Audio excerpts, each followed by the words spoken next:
Music's about to start. Okay. Will we see any of the people that are joining?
Yeah.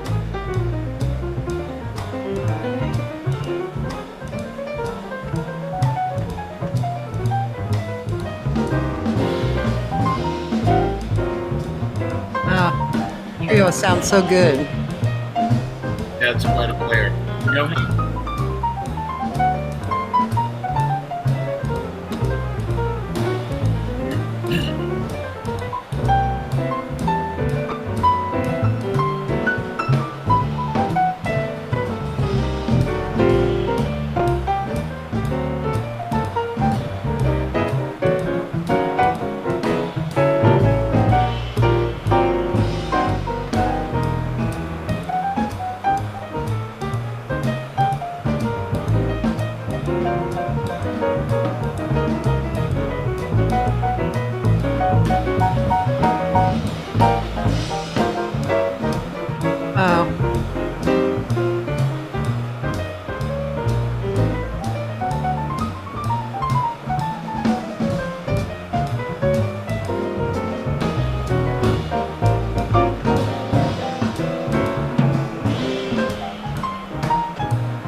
Yay.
Nice. Beautiful.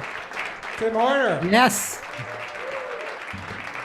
America Weta. Yes. Thank you very much. Beautiful. Wow. That was so nice. Ted Rosenthal. Man, he's lovely. I don't really know him. He, New York. He and I played for years together with Hampton Calloway. Oh, okay. And Ted's played with Jerry Mulligan and all kinds of amazing musicians. And all that music was obviously Christmas music. And we did a CD a few years ago called Winter Wonderland. Oh, okay.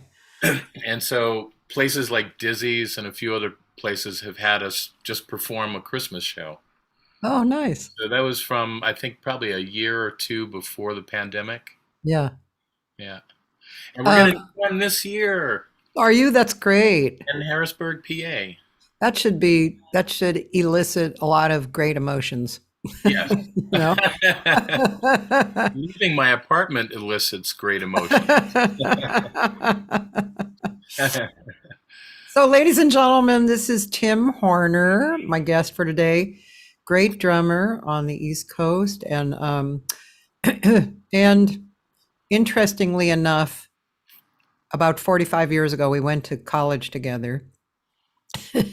And all I remember, it's really funny. I don't remember much, but I always remembered your name, that I liked you, that we played together. And that's all I remembered. But anytime I heard the name Horner, which there's a composer in LA, a big composer with that name. And I was always wondering. And then when Paul Jost said Tim Horner on drums, I'm going, wait, now that maybe that's Tim, that's the guy I'm looking for. And it was you. Yeah. Well, the composer you were talking about was James Horner. Yes, James Horner. Who, not too long before the pandemic, he passed away in a really horrible plane crash, a private jet. Oh. And he was at the height of his career, and a great film score, great arranger, great composer. And I always wished that I had been a family member, but I wasn't. We aren't related whatsoever except by name. Yeah. But yeah, he's not with us anymore. Oh, now is your brother? Your brother was at Berklee too, right? Yeah, John, you Yeah. knew him. Yeah. Okay. Because we knew, we all hung out with Mike Polera, Yeah. pianist, and I think Yeah. we played with Mike. And Okay. yeah, Johnny, but he's still in Boston. Oh, really? He's still up there. He lives in Brookline, right outside of Boston. He Does he play bass? piano. Piano. Yeah, he's still playing around Boston. Oh, I have to write that down. Yeah. Because I'm going, I'm coming east in June. So I'm trying to write down people who it would be nice to hook up with. I wrote to Mike Hatfield, and he said, well, you know that I'm living in Florida now, right? I was like, oh, no. I think most people that we were all friends with are not in Boston anymore, Yeah. for the most part. Yeah. But the ones that I knew that are still in Boston were from Boston or Providence, Rhode Island, that area. Yeah. And they all ended up teaching at Berklee, and they stayed there with Yeah. great playing careers and great teaching careers. Yeah. There was a piano player, kind of a taller guy. Gosh. I did a workshop at Berklee once, but it was so long ago. It was over 20 years ago. But I bumped into that guy, John. What's his name? John? Yeah, I'm going to have to think about that. I wonder if he's still there too. But I guess I could see also the trumpet player, the Japanese trumpet player. He's probably still living there. Tiger Okosh? Tiger, yeah. Yeah. Right? Yeah, I don't know where Tiger is, to be honest with you. Yeah. Let's see, I played with Tiger in New York a couple of times. I don't know if he went back to Japan or not. Yeah. I don't know. I don't either. I mean, we actually met in Japan, and the same guy who was doing my booking was booking Tiger also, and also a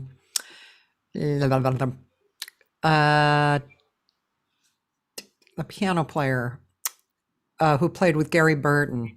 Yeah, Makoto Ozone. Yeah, Makoto. So, yeah, Makoto and Tiger. Yeah, they played together, and yeah, it was, yeah, those were the old days. Yes. I think Tiger had an interesting band, and it was something Yeah. potatoes. Do you remember the name? Something potato. I don't, but I remember what you're talking about. It was kind of a fusion Yeah, group, yeah, and it was pretty interesting stuff. yeah. He was definitely an artist, and Yeah. very kind of forward thinking. Do you remember Bruce Gertz? Bass player? Definitely him. I remember, yes, and we've hung out over the years. Bruce has had a great career teaching at Berklee. Yeah, He's still there, and he's written all kinds of bass books, and he's done tons of recording. I did a couple of CDs with him a few years ago. All his original music, great tunes with Jerry Bergonzi was on it, and some great musicians from Yeah. the area. And Bruce is such a good player. He's amazing. Yeah, Yeah, he's so musical, really good, and a nice guy. yeah. Yeah, that's cool. So you're gonna go visit Boston? I am. I'm going to do New York and Boston. And yeah, I'm going to go visit Jay Clayton in upstate New York. But other than that, I want to go see Meredith D'Ambrosio. She Uh-huh. lives at the Cape. Maybe Rebecca Paris's daughter, Marla. She, Right. lives in somewhere on the coast. And I was thinking of visiting all you guys. I want to get one gig. I was thinking one or two gigs, soapbox. I would like to get the soapbox. So sometime in June. I'll hook you up with the guy. There's a new room well, it's not new, but they've been doing a singer performance every Wednesday. Oh, And it's at a club called Pangea. okay. And I'll hook you up with the gentleman who does that. His name is Ben Casara. Okay. And he is a singer, and he also runs the Wednesday night vocal series. Oh, cool. I'll Thank hook you. you up. That might be a good place. There's lots of places that could Yeah. be. Where is that?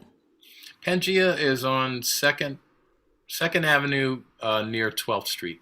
Okay, cool. Yeah, I mean, I'm known in small circles, and not large, I'm not going to be the singer they hire to bring a huge crowd in. That's just not, Right. that's not the thing. But so yeah, and also I really want to visit people. I'm I'm going back for my 50th high school reunion.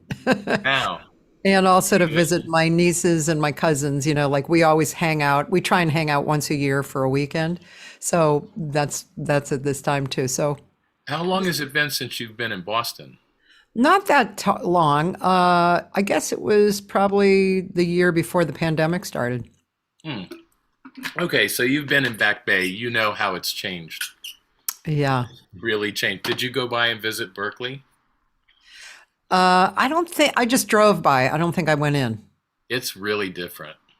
Yeah. Yeah, that's a very different space now. It looks completely different. Yeah. When you and I were there, we were on Marlborough Street, that old building. That was like where a lot of the classes were. Remember? That one, there were actual dorms on Marlborough, and then the old building on Boylston Street, Yeah. and then Yep. the Mass Ave building, which Yeah. was dorms and classrooms, Yeah. and the practice rooms, man, every night. And I was trying the other day to remember. Maybe you remember her name.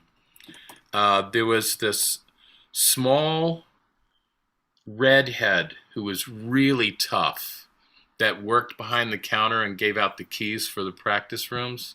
Do you remember I her? don't remember her name now. She was tough. And she was so tough. The first time I met her, I made sure I got on her good side. Because through the years, I saw her curse out many a student who didn't do exactly how she wanted it done. I can't not remember her name, Gracie or something like that. I don't know. She was Sounds kind of right. she just needed boxing gloves. That's all. That's all she was missing. Well, you know what else was weird I mean, it wasn't weird. It's just how long ago it was. When I left, they just started the vocal department. Huh. So I didn't even go. I went for flute and Okay. arranging and comp. And I mean, I was young. I was like, it's probably 19 or 20, I guess. And I was always a singer from when I was born, but I mean, I sang on my own or with bands, but there was no singing classes. Yeah, there were no teachers there for that. No. Well, now you can study anything, and if I'm not incorrect, there's classes and teachers that teach to be a DJ called Platterism, and they teach you how to do scratching and all that stuff. It's a lot of money. Yeah. Yeah. Well, how about Kenny Werner's department? That's incredible to me. The effortless mastery department. Come on, that is so awesome. You know, It is. And I met Lee Burke about 3.5, 4 years ago yeah. out in Phoenix. And I was doing a concert out there with Bill Cunliffe. Okay. And Lee Burke lives in a retirement community for really rich people. And he is not part of the school anymore, but he's still really vibrant and young. And he produces concerts at this community. Oh, So he actually built an auditorium for them. wow. And he brings in musicians all the time because he said he just can't not have the music in his life. Yeah, Just- wow. That's so cool. Yeah, it's cool. And he was really nice. I always was so afraid every time I heard Lee and Alma Burke, and I would see the picture of them in the Berklee manual. I think it was a picture taken up on top of the Prudential Center where they lived. And the way that school was, it just was so power hungry and so many students from everywhere and successful. I just always figured, he was kind of like a Donald Trump type or something, and he wasn't that at all. Yeah. He was so nice. It was incredible. And it made me feel happy to have gone there another kind of happy in a sense, I always loved my years at the school, but to know that he was actually a pretty cool guy made me feel better. Yeah. I would imagine, just the fact that he started a jazz school, because that's what it was at first. Well, actually he bought it. Uh-huh. It was started by a guy named what was his name? Do you remember who I'm talking about? He had a building on Schilling. I want to say Schillinger? Schillinger, something like that. Was it Schillinger? Yeah, and he developed. Do you remember from the arranging classes, drop two voicings? Sure, I definitely remember of that. So he was the first person he didn't create those voicings, but he was the first person to call them that.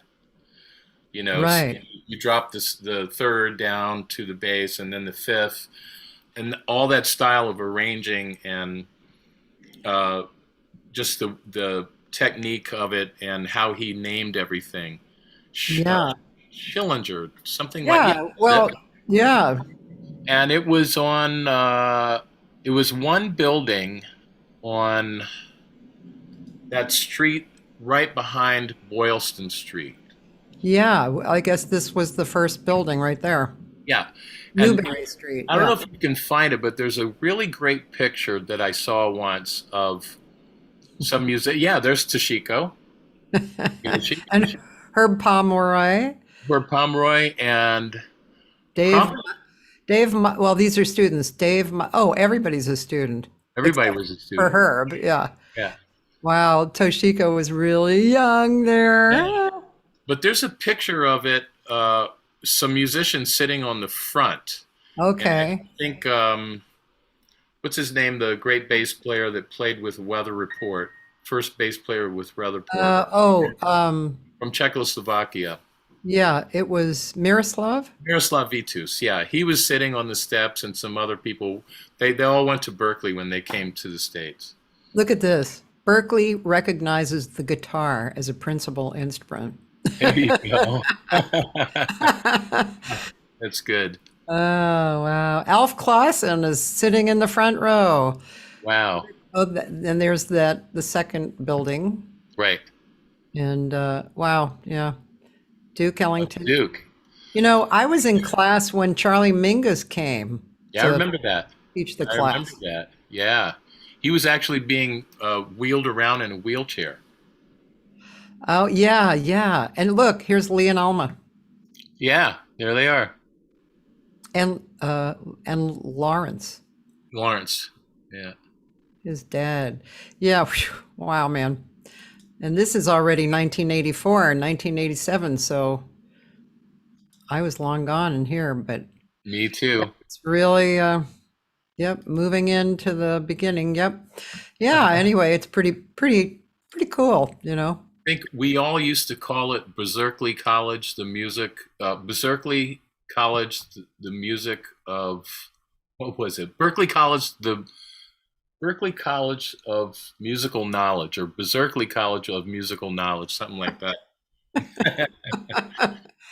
Yeah. And Boston was really cool during that time. It had a lot of music going on, and of course it was right in the middle of the 70s, so Until 1978, it had a death.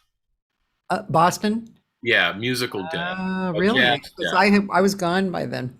Yeah, when I went there in 1974, there was the Jazz Workshop Paul's Mall, two clubs on Boylston Street. There was Michael's Pub, Pooh's Pub in Kenmore Square. Michael's Pub was around the corner from New England Conservatory. There was remember that Cindy's place. downtown, had a lot of big bands and stuff. Sandy's out in near, Yeah, that was out a little bit.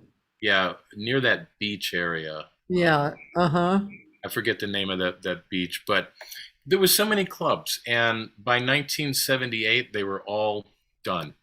And the first one to go was Paul's Mall Jazz Workshop. And I don't know if you remember this, but there was a Triple X theater right next to it. Yeah, kind of It remember. was owned, both of the buildings were owned by the same landlord. Uh-huh. And so Paul's Mall Jazz Workshop, their lease was about to go. And the landlord said, don't worry about it. You know, we'll let this run out, and then I'm signing up with you again. You know, we love having you here, et cetera, blah, blah, blah. And so they went on the assumption they were going to continue. And when their lease ran out, he said, you know, I changed my plans. And he moved them out, and that was the beginning of the end.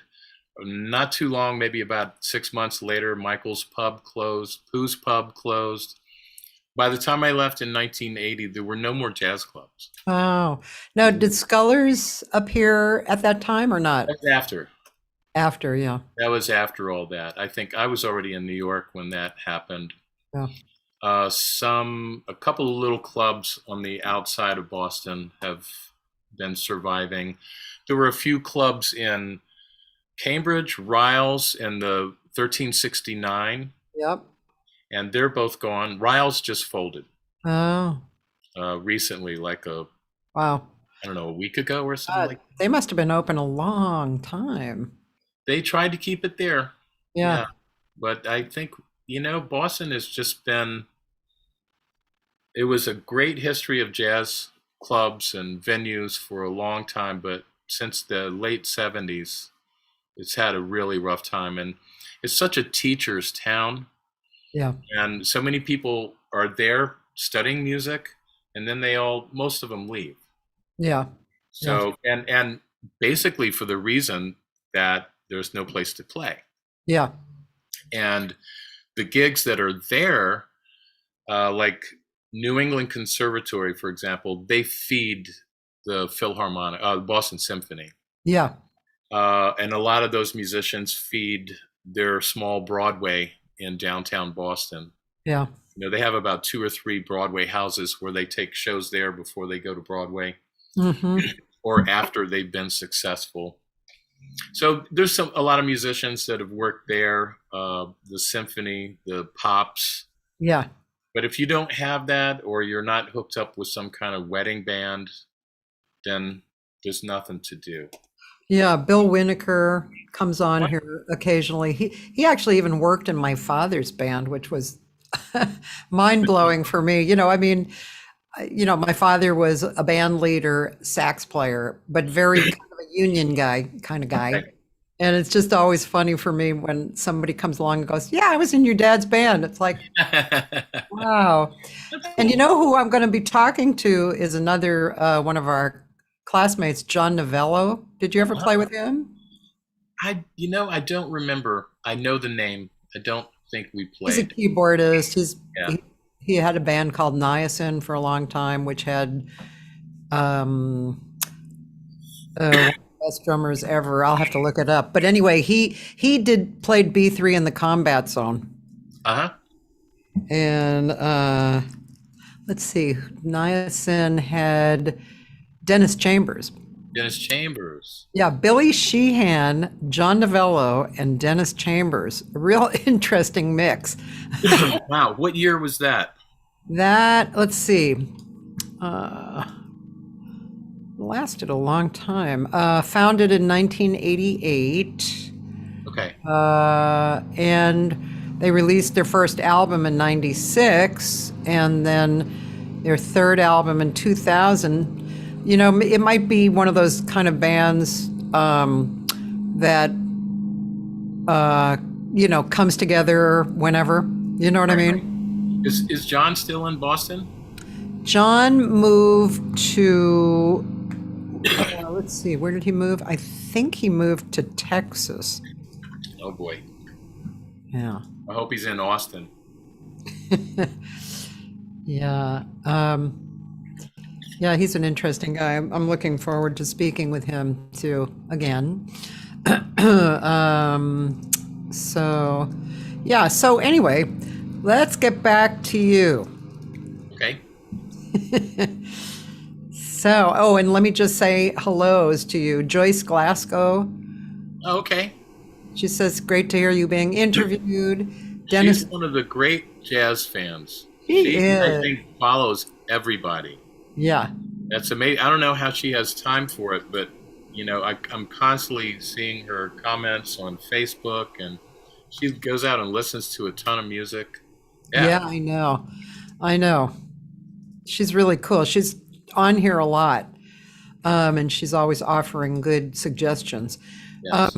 And Dennis Dow, Dennis Dow. Yeah. he had the pleasure of listening to you at the Vanguard on a Monday night a few years ago, and you sounded wonderful, and you're still The Vanguard sounding Orchestra. Okay. Yeah. So, okay, so you, where are you from again?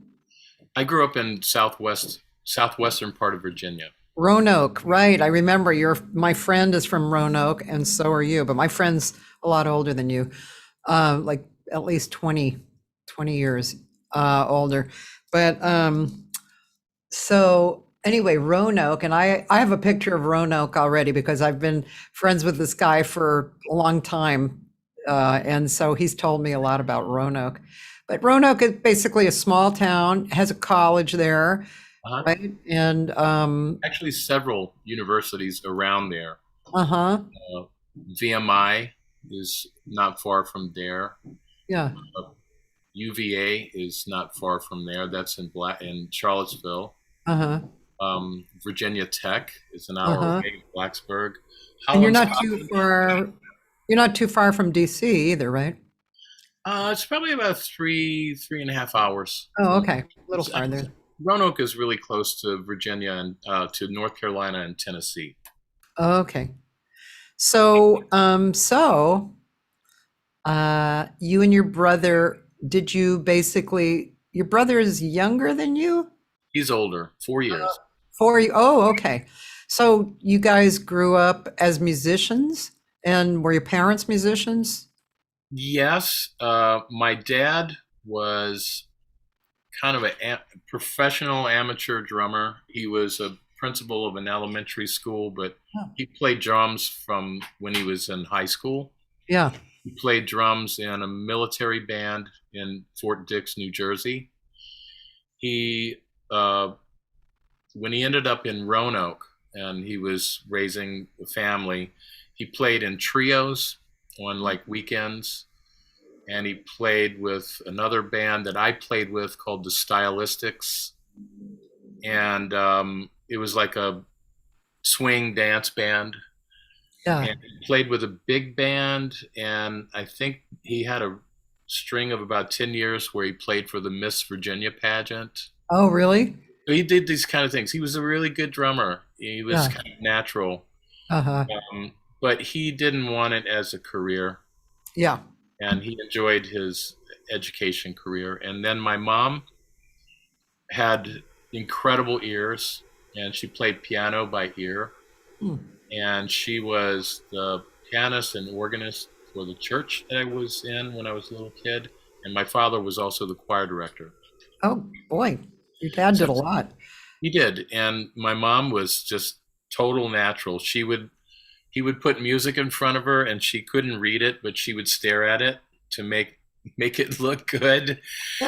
And I remember I played violin when I was little, Yeah. and I also sang in the choir, and I corrected her on a couple of notes several times, and she would look at me, and she always had this look like, I'm not reading this. But it was great because she could hear all the inner parts, and she knew all the hymns. She grew up with it. So yeah, they were both really musical. My brother loved music, but he didn't really get into it until he was around 19. Oh. And then he wanted to play piano, and he went to a community college in Roanoke, and then he went to Berklee a year before I did. Okay. And then we were there together. Yeah. So it was cool. Yeah. Yeah. So, and then were you like Alan Dawson? Was he your teacher? And That's kind of an ugly story. oh no. When I auditioned, I had to send them an audition tape, and they sent me back a letter of acceptance. Yeah. I asked if I could study with Alan, and they said absolutely. So when I got there, my first semester, they said, oops, Alan doesn't teach freshmen. So we have you with this person. And that person had just graduated, and I'm just honestly, I was playing more drums than he was. So I just kind of politely opted out and studied with Dean Anderson, timpani, and mallets. And I don't know if you remember Dean, but he was the first chair percussionist with Boston Music Viva. Oh no, I don't remember. That was a really great small orchestra. Uh-huh. So I studied with him, and this continued for 2 years. They kept throwing me these teachers that it was just kind of pointless. But I had a great time studying with Dean Anderson. He taught me a lot of music and marimba. We did a lot of cool stuff. And then my 5th semester, I studied with Keith Copeland. Oh. And Keith was the son of the great trumpet player Ray Copeland. Uh-huh. He was well known in Europe. Played with Eddie Harris and all kinds of stuff in Europe. And Keith taught everything Alan taught. Oh, and the other part of the story, the caveat was, by the time I was allowed to study with Alan, he quit. He was then just teaching out of his house. And he was really expensive. It was I called him once. It was like $150 for a lesson. Yeah. And that's in 1975. Yeah. I had borrowed money for school, so I couldn't afford it. So, but Keith taught me basically Alan's teaching curriculum. So I feel like I studied with Alan. Yeah. Yeah. Yeah. Yeah, your playing a little bit reminds me of Alan. It's very sensitive and flowing. Everything flows into itself, Yeah. So, yeah. He was a good drummer. Yeah, he was a really good drummer. Yeah. One time I was in Japan, and I saw, I was friends with Sam Most, the flute player. So he was there with Ray Brown and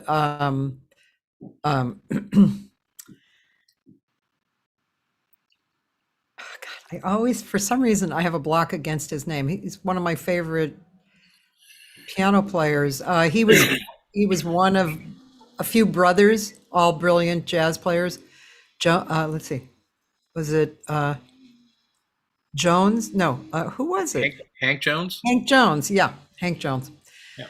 That was great, awesome to see all of them together. Beautiful level of professionalism and musicality, it's really good. Well, Hank Jones, around New York, everyone would call him the Rolls Royce of pianists. Yeah.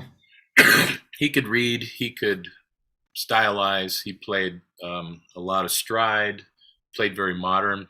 Yeah. He spent years with the CBS Orchestra, Uh-huh. so he did a lot of amazing stuff. Very Yeah, classy guy. very Yeah. classy. Yeah. Okay, so then when did you go to New York? 1980. 1980. Yeah. 1980. So that you were pretty young still. Yeah. I guess I was what, 24? Uh-huh. I was in Boston for 6 years. Yeah. So what'd you get into in New York? Oh, a lot of really good trouble. Just being around great musicians. It was what I wanted to do.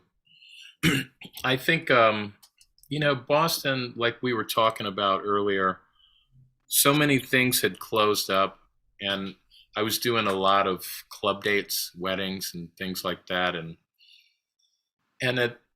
working with the Winnikers, Yeah. and it just, kind of for me, it just hit a wall. Yeah. I was really grateful for all that stuff, but I wanted to just do a lot of other things. So I said, okay, I'm going to go to New York.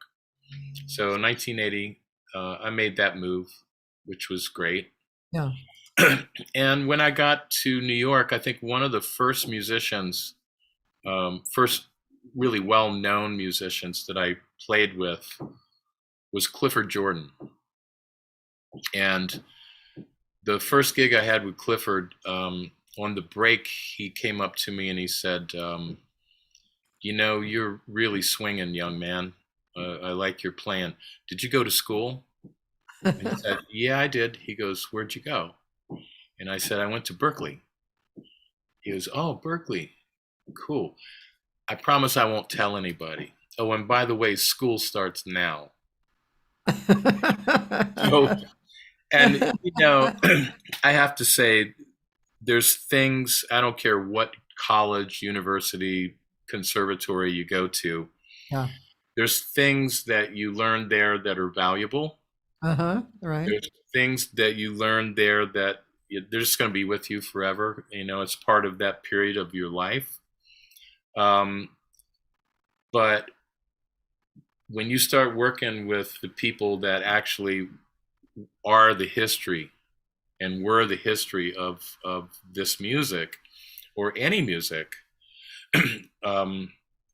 that's where you learn, because it's taught down to young people outside of a classroom in a different way. Yeah. And I'm sure most classical musicians would tell you the same thing. Mm-hmm.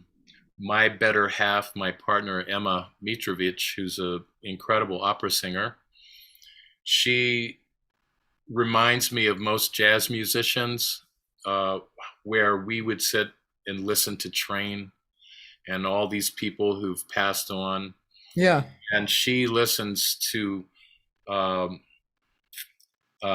Maria Callas, and she listens to that generation.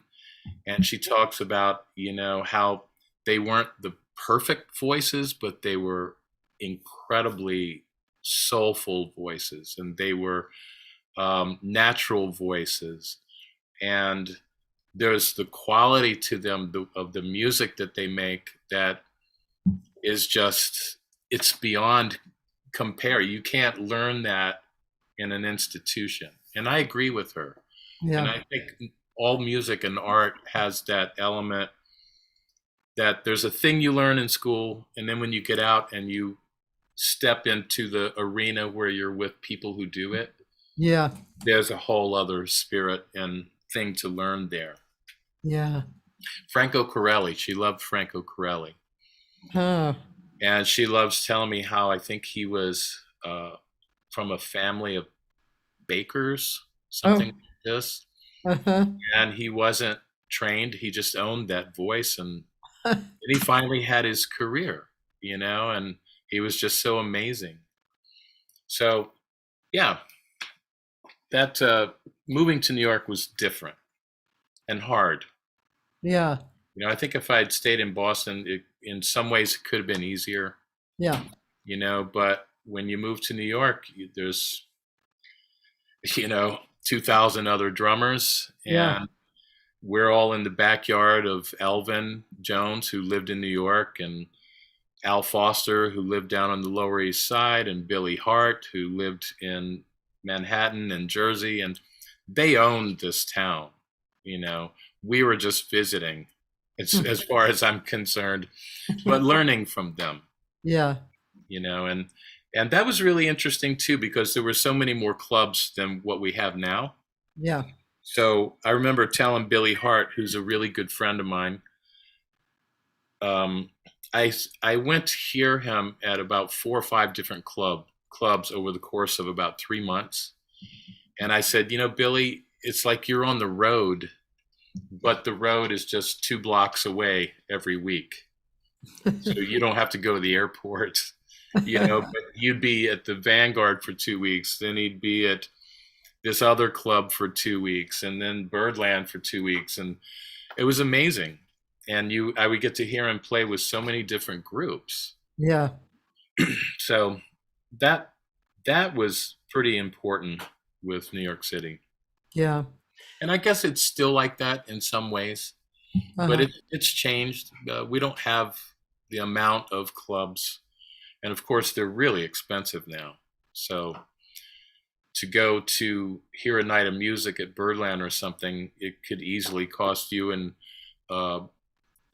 if you're hanging with your wife or a friend, it easily could cost you, I don't know, $150, $200 Yeah. to go out for the evening. Yeah. And that's a lot of bread. Yeah. You can only do a lot of us are still making the same money we made in 1980. Yes. How Yeah. true. Yeah, it makes me think about,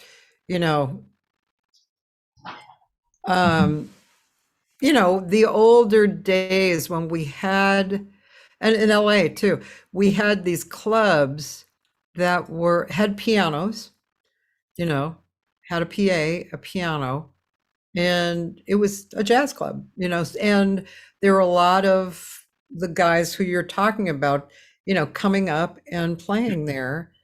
Sarah Vaughan used to hang out at what was that called? Alphonse's, I guess. Alphonse's. Yeah, like after hours. We'd just hang out, all of us, and drink and play a little, and those days are gone. I mean, also the older people are either gone or they're getting so old that they really can't come out, Yeah.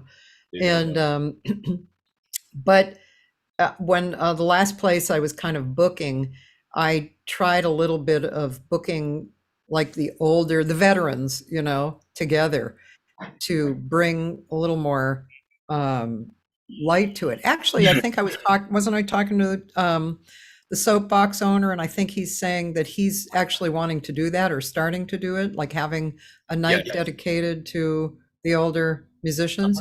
Yeah. Yeah. He's doing lots of different themes.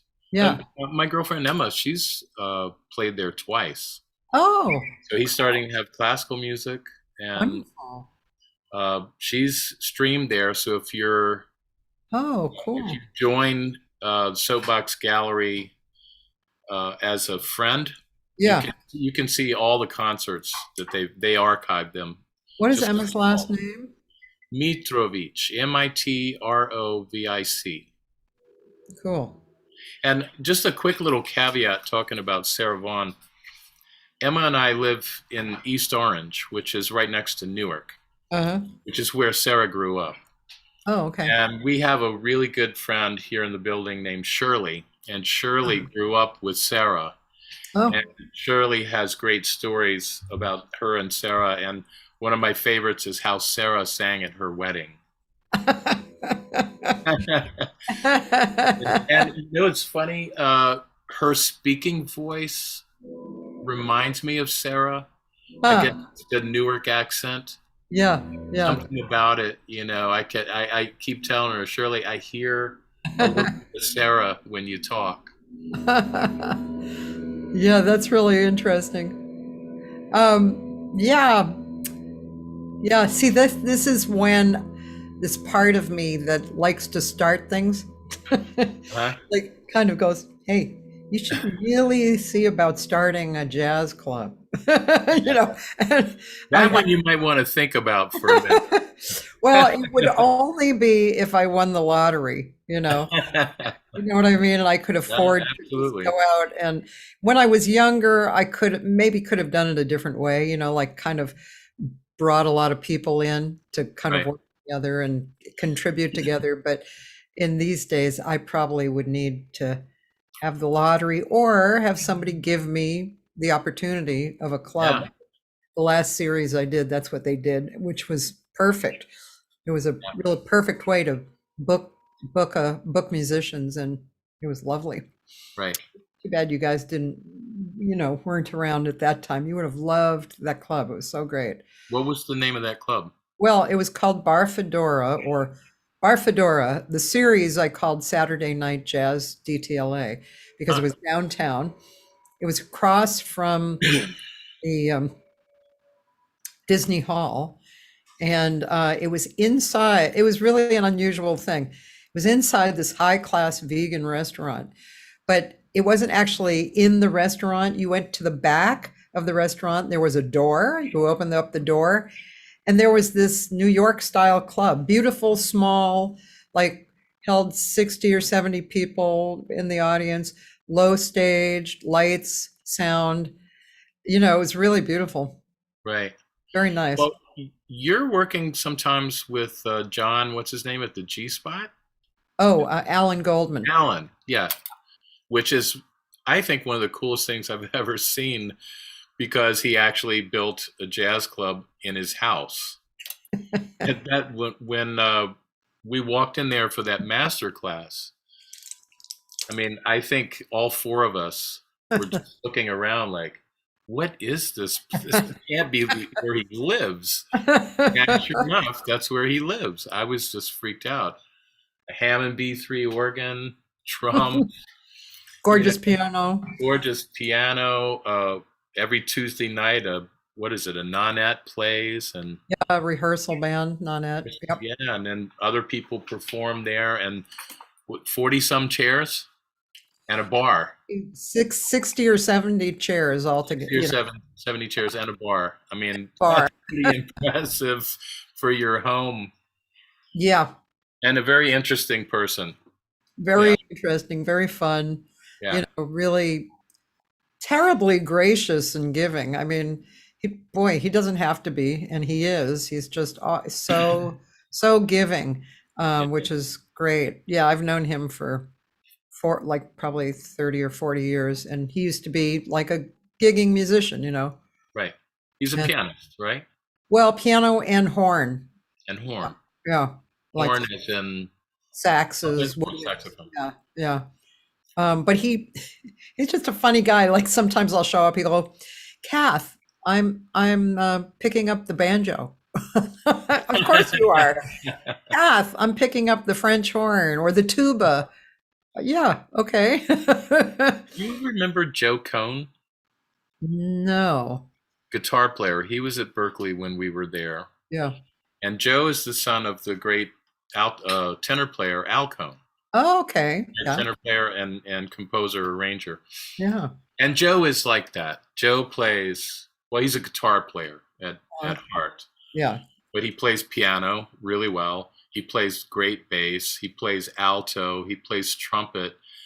And he lives around New York. I don't see him too often, but every time I do kind of run into him, he's got a new instrument that he's playing.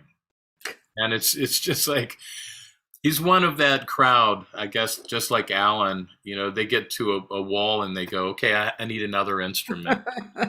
Yeah, it's interesting. There are some people who are really adept at doing that. And I'm going to go see, is it this week? Yeah, this week. I don't know if you know the name Tom Rainier. No.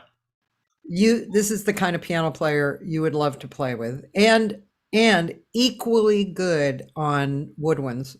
Wow. And he's brilliant. He's played,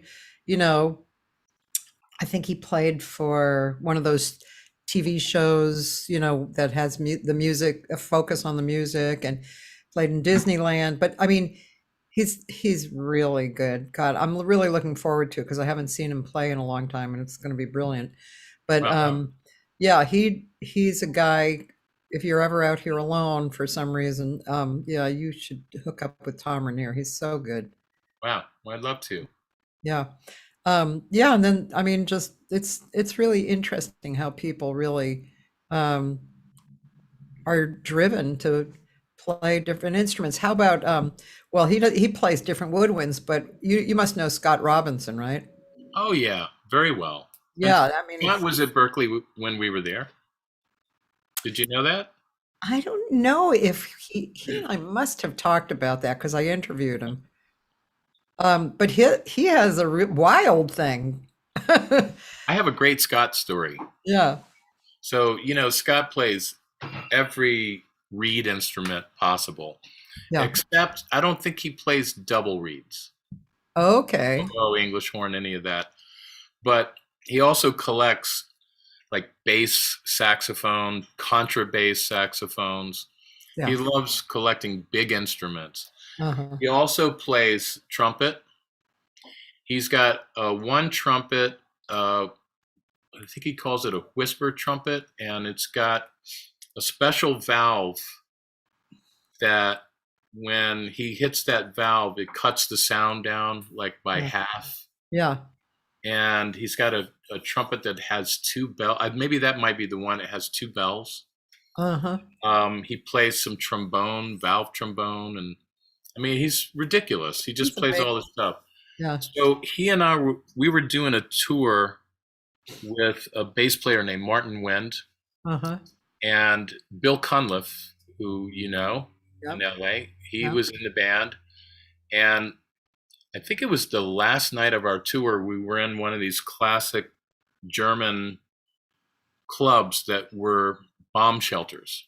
There's Uh-huh. a lot of them around Germany. So you go way down, and it was just like a beautiful club and a big square bar.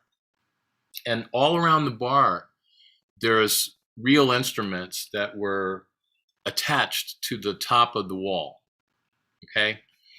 So we were playing 3-in-1. You know Yeah. that song? Yeah. Ba-do-ba-dee-da, ba-do-do-day, ba-do-ba-do-ba-do-do-ba-do-ba-dee-da, bo-ba-do-ba-do-day, ba-do-da. So we're playing that song, and Scott plays first, and he plays this amazing solo, and he's playing tenor. And then Bill plays, and this is the end of like 2 weeks, and the band was like really gelled, and it just felt great. Bill plays a great solo, then Martin stretches out and plays a great solo, and then Bill and I, while Martin was playing, we're looking around like, where's Scott? We didn't see him. Couldn't see him. We just thought he had split or something, So at the very end of Martin's solo, he's like playing probably the last three measures of the form, and you hear a valve trombone start to play. And I look over at the bar, and Scott is standing on a stool playing a valve trombone that's like nailed to the wall that had a mouthpiece on it, and it actually worked. And he played like 2 or 3 choruses up on this wall, like, and he got so much house. It was unbelievable. Oh, People went completely berserk over it. wow. Of course, I mean, it was perfect, but Yeah. yeah, that's Scott. That's really wild. Lots Um, of stories, lots of Scott Robinson stories. Yes. let's talk about your gorgeous record. So, okay, so we're going to play some music from it, but I just want people to know that I listen to a lot of music, live and recorded, and I have I would say I have sophisticated taste. I've listened to a lot of different, jazz especially. And This is Tim's new record, or not new record. It's 8 years. 8 years. Okay. Yeah. It's your newest record? My newest record. Okay. Yeah. And it's on Origin Records, which is the label that I got on for my recent CD, Social Anthems. Anyway, it's really good. It's a very nice label. And anyway, so Tim Horner. So I put in the record and I'm immediately surprised and interested. And as the music goes on and the songs change, I'm blown away. It's like, it's not what I expected. And I don't even know what I expected exactly. I expected a good project, kind of the same that I usually hear, good playing, that's what I expected. But this is so much more.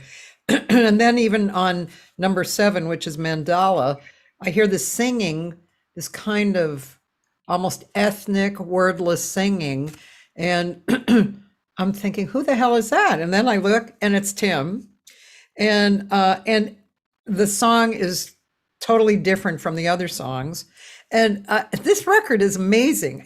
I just played it over and over because I was so intrigued by it. I was so drawn in by it. You want to talk about this record a little bit and we'll hear about it? We'll hear it? Yeah, sure. Do you have any specific questions? Well, you were telling me in the beginning, you were telling me about your first record as well, and I would think that this record followed suit in what you were saying about the first record, which is basically you wanted to compose and produce music that was different. It would be you. How about starting there? Well, yeah, I wanted to write complete compositions on my own. Yeah. And I didn't want to have any kind of collaborations. And what I mean by that, a lot of, and today we have to really realize there's a lot of drummers out there that are writing great music. Uh-huh. I think drummers have moved into a place where so many of us play piano, other instruments. We write. There's a drummer named John Hollenbeck. I don't know if you've ever heard of him. Yes. Fantastic writer. Great. And there's just so many drummers that compose now. But for a long time, when I was younger, I would hear drummer records, and they were great records, great musicians, but it always seemed like they were a sideman on their own record. Yeah. Which is not what I wanted to do. Right. I always felt like if I'm going to do a recording and if I'm going to put out something, then I want to and need to put out a body of work that is really, truly mine. Yeah. So I started studying a lot of music from people that I was working with, like Vic Juris, I mentioned to you. Yeah. Maria Schneider, I worked with her for 11 years. And being in New York, I've had the luxury and good fortune of playing with a lot of great composers. I used to be a part of a group called the Jazz Composers Collective, which was Frank Kimbrough, Ben Allison, the bassist, Ted Nash, who was from LA, but has been in New York for years. And the whole premise of this organization was to write new music. So I was one of the people that wasn't writing, but I was playing a lot of their concerts. And that was really inspiring to study and play all kinds of new music that was, I mean, you know how jazz musicians are. We go to gigs and we call tons of standards. And so this collective was not about that. It was about new music or people that had never become really famous, like Herbie Nichols. We had a Herbie Nichols project that totally fit the collective because most people didn't know about Herbie Nichols. And he had passed away pretty young. and wrote some amazing music. And that was one of Frank Kimbrough's things. So getting into that process, I finally started writing a lot of contrafacts. And the reason I would write contrafacts was because I didn't want to have to think about the harmony. I just wanted to melody write. I wanted to go on that roller coaster of just writing a melody. And I figured if I can write melodies that are strong harmonically, then it's going to help me with my harmonic sense. So that whole process was really cool. So I started writing a lot of different contrafacts, and then I started doing things like one of my really great friends, Steve Ali from Indianapolis. Do you know Steve? I don't. He's an amazing writer. He's an amazing piano player. He and I played with Rufus Reid's quintet for about 6 or 7 years. And Steve, I've done a bunch of trio CDs with him. He's such a prolific writer and really creative and really ingenious. And one trip I took out to his house outside of Indianapolis. He has an incredible studio there. And a few times I got to go out there and I would record a trio CD with him. And then we would do a couple of Jamie Aebersold projects. One of which was the music of Randy Brecker. We did the music of Phil Woods. And Jamie's a trip, and it was always so much fun doing those Music Minus One things. So on this one trio date, I looked at Steve. I had just driven there from New York, good 12 hours. And we had a couple of glasses of wine, and Steve said, "Hey, let's just go out to the studio and get busy. You know, if you don't need to sleep right now." And we were like, "Yeah, let's do it." So we go out to the studio, and I said, "What do you want to record?" He goes, "I don't know, let's start with this one." And he had a stack of music on the piano that was like this big. And he just grabs one and hands it to me, and it was a complete gem. I think it was a song he had written after all the little frogs that are in a pond near his house called Peepers. And it was a great tune. So I'm picking his brain we're out there for about a week. And I'm picking Steve's brain, and I'm like, what is one of your keys to writing? And Steve said to me, every time you hear something, have the wherewithal to either sing it into your phone or sit down and write it down on some manuscript paper. If it's a bar, if it's 8 bars, if it's 17 bars, whatever it is, just write it down and don't let it go. And revisit it and see what happens with it. See what it turns into. Find all the colors. Change it. Do whatever you want to with it, but don't let it go. Now, I'm sure we've all had this experience where you're in your car, especially us, LA and New York, you're in your car for hours. And how many times are you sitting in your car and you hear a melody and you're like, oh, that's so cool. I got to write it down when I get home.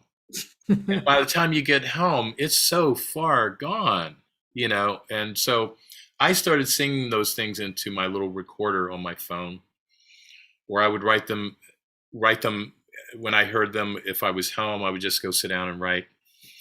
And I did what he said. And a lot of this music on this record came from that technique of just not letting something go. I also had some situations where I would go to the Metropolitan Museum, and I don't have perfect pitch, but I have a relative perfect pitch. So hearing intervals for me is a piece of cake. So I would just go sit, look at a painting, and I would just start writing melodies. And several pieces have come from that experience. This record, the one that's called Frugal Meal, is from a painting of Picasso's from his Blue period. Wow. And it's actually very figurative. And it's a couple sitting really close with each other at a cafe, and they look very gaunt and poor, but they're looking in a direction, and made me feel like they're listening to someone read some poetry or playing music.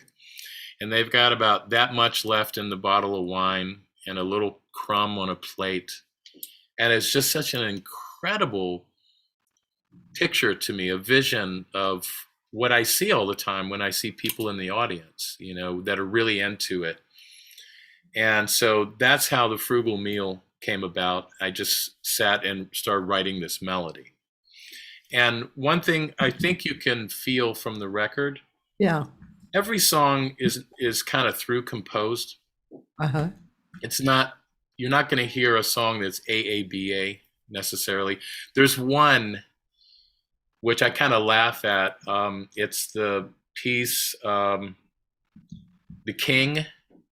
Yeah. Remember that with the organ? Yep. It's kind of a little funky. Yeah. And I just started writing that. And when I finished it and when we recorded it, I sat and laughed because I said, I just wrote a television show theme. That's what it sounds like to me. And funny enough, as I was writing it, I was remembering one of my favorite characters from Sanford and Son, which was Grady. Uh-huh. And there's this one episode where Grady's walking around Fred's house wearing a little crown. And I said, I got to call this The King. This is for Grady, and it's The King. And I felt like this was my, writing this song was my Quincy Jones moment. Yeah. You know, if I could have a Quincy Jones moment and write something for a television show, that would have been it. But aside from that song, everything else is just kind of through composed, and it's not AABA. Yeah. What about Mandala? Mandala is just a big, and it's called Mandala because of the circles. Okay. And if you'll see on the cover is circles. Yeah. So I named it circles because it's not really a form that has a bridge. Uh-huh. It just starts and it ends. Yeah. And then it just circles itself. That's how I view that song. Let's go hear one. Which one should we listen to? Why don't you play Mandala? Okay, cool. Okay. And can I tell everybody this is the great Joe Locke is on vibes. Yep. Jim Riddle is on piano. My friend Steve Ali, he played electric piano, organ, and Stomach Steinway, the accordion, on this record. He was going to come out and play just the accordion, and I said, you know, if I'm bringing you to New York, you're going to have to work more than that. So I ended up writing music for all kinds of instruments with him. So it's Joe Locke on vibes, it's Steve Ali on accordion, Jim Riddle on piano, Dean Johnson on bass, Ted Nash on saxophones. And you singing. And I'm playing drums and singing. Okie dokie. Here we go, Mandala.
You're a really good singer. Well, I try. You sound good. The one thing about that, I was really happy. I did it 3 complete takes. So we did That song?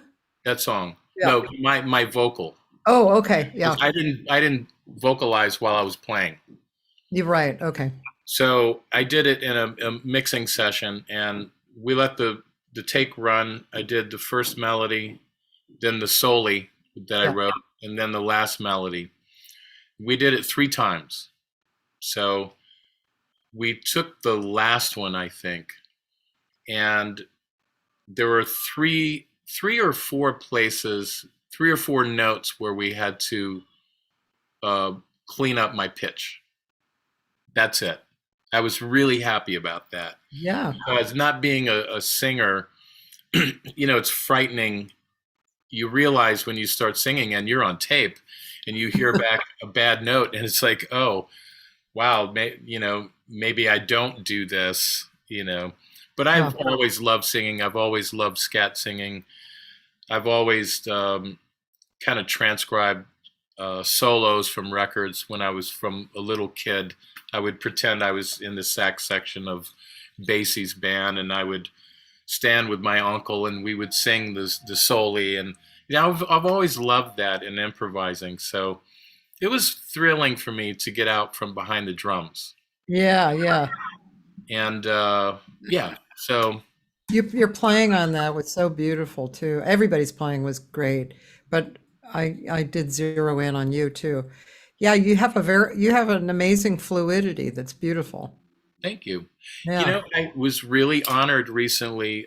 Peter Erskine, one of LA's great drummers, has been doing through the pandemic every day. He's been writing something on Facebook and recognizing different musicians and a lot of drummers. And recently he did one for me and this record. Oh. It was really sweet. I was so touched and honored by it because, I've always loved his playing. And he's extremely opinionated. Well, a lot of us are. Yeah, yeah. You But I know? mean, it's nice. I mean, not only is he a quality player, but he won't say stuff if he doesn't mean it. Right. Now, one other thing about this cut, I told you I'd written a lot of different colors, and in the arrangements, a lot of the colors came from the instruments, not from necessarily a lot of depth in voicings or something, because a lot of things like the soli on that is all in unison. Uh-huh. But when I wrote that at the tempo it was at and the vibe it was, I was like, I don't need to harmonize this. Yeah. This works on its own. Mm-hmm. Just the rhythm section playing behind it. And I wanted it to have that feel of like, a lot of times when you're in Europe, a country like Spain or Italy, you'll go through a small town, and if you're there at the right time of the early evening, you'll see some people outside a cafe, some older people. Somebody's got a concertina, and they're singing folk songs. Yeah. That's the vibe I wanted to have with that tune. Yeah. Like we're all old friends, and we just know this material, and we just go out and have a glass of wine and play it. And one thing I love about that tune, one of the colors, is Ted Nash playing bass clarinet. Yeah. And what he did on that song is not at all easy on a bass clarinet. Uh-huh. And he saw it once. We rehearsed like the day before we recorded. Most of us in the band had played through. We had a couple of rehearsals. Ted couldn't make it, but he made the last rehearsal. And I remember in the rehearsal, it felt like he had been playing it, like he wrote it. Like, dude, how do you sight read like this? See, that's another quality that some people have too. It's just they look at something and they make it beautiful right away. Yeah.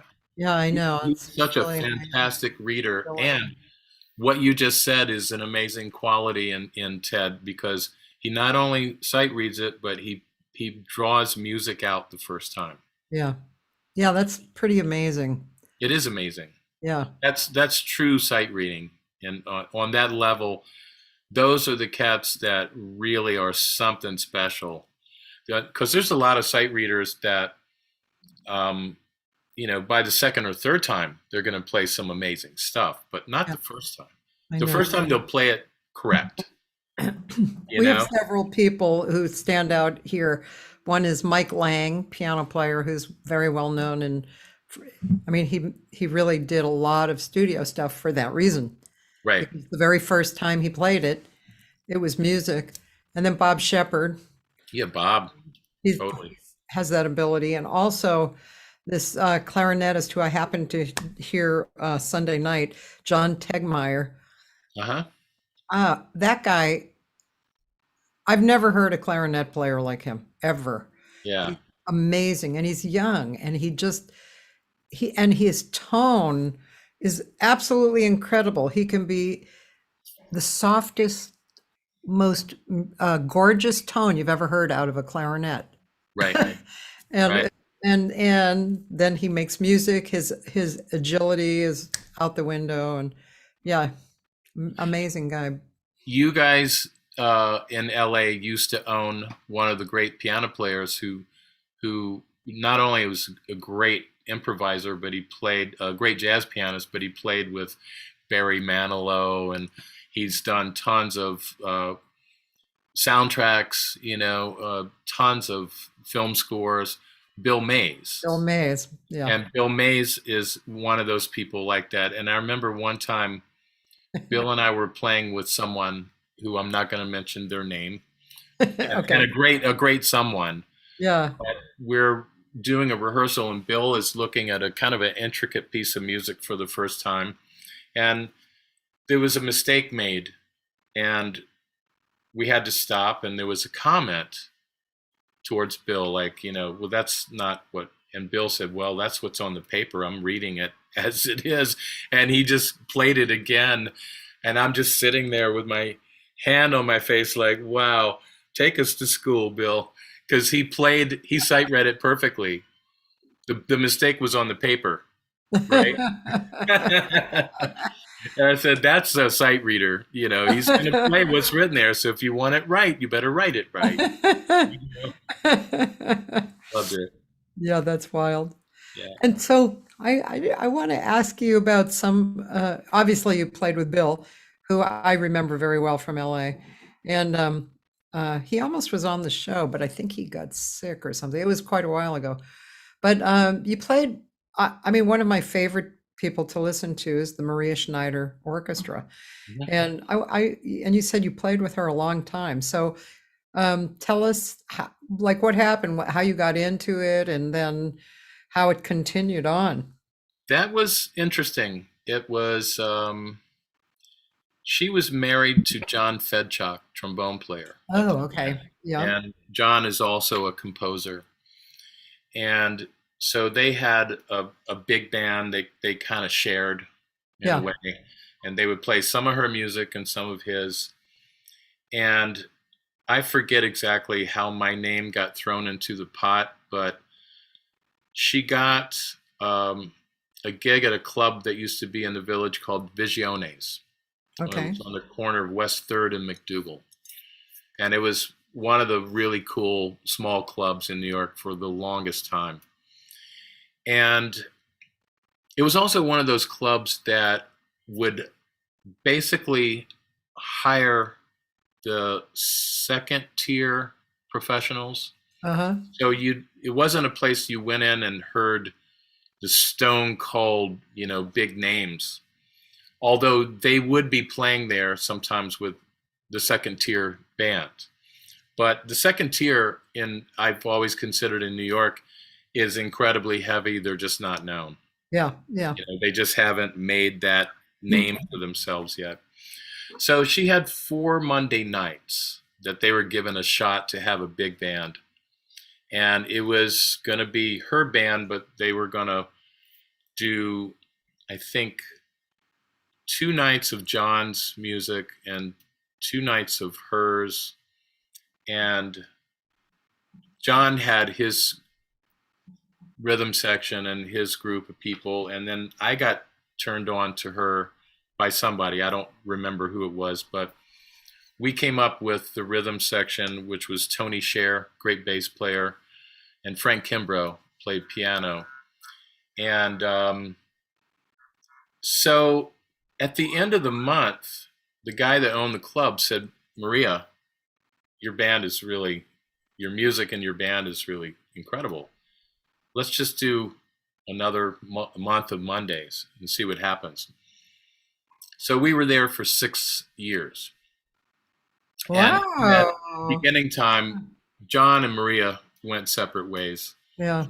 And so that's where she really formed her thing, because she was writing a lot of new music, and she would bring in, and we'd sight read it on the bandstand sometimes. And it was really exciting. And most of the musicians in the band were studio players, Yeah. Broadway players.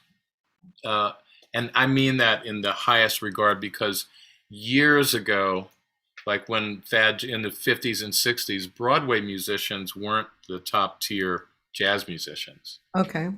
They were great players, but at that time there was enough jazz work and studio work that all those great players like Thad Jones and Mel Lewis and Snooky Young and all those musicians, Jerry Dodgen, Jerome Richardson, they were in studios all day long. Yeah. And then they would go out and play jazz gigs at night.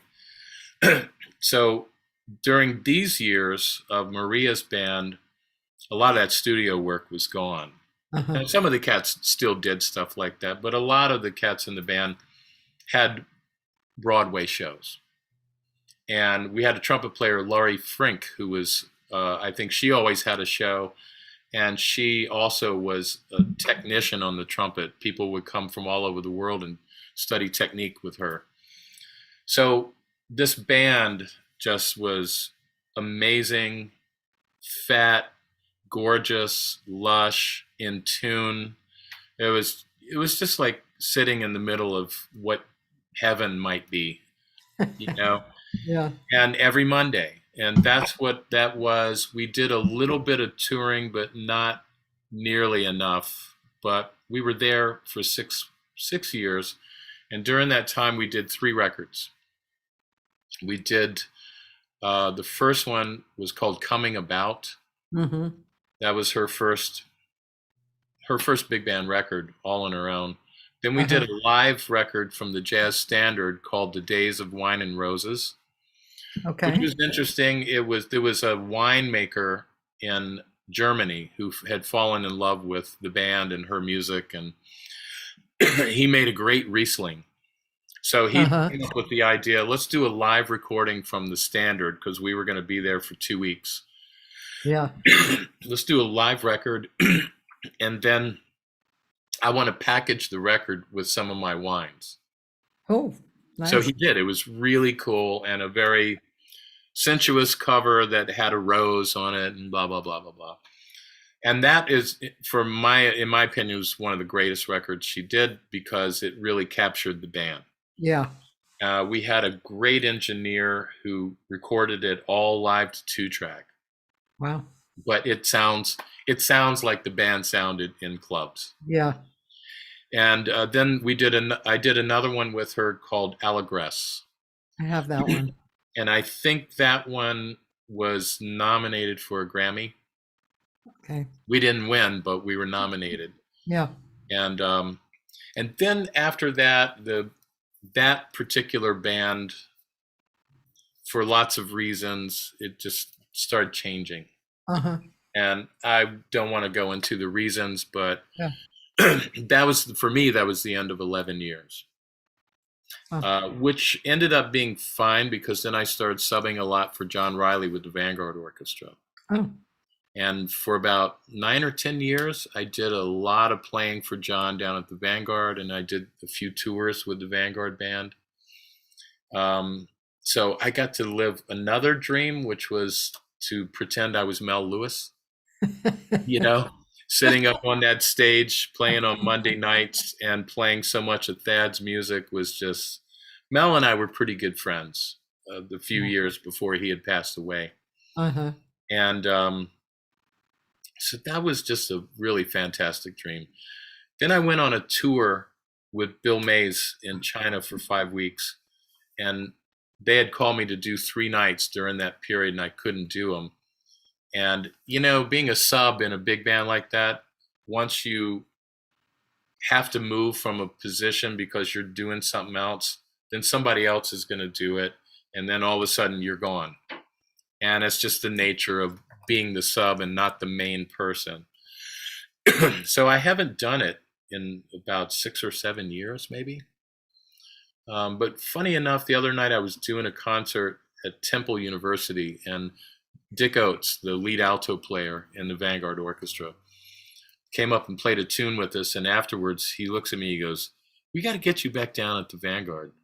And I'm like, "Yeah, okay, that's fine with me. Let's do it." That's it.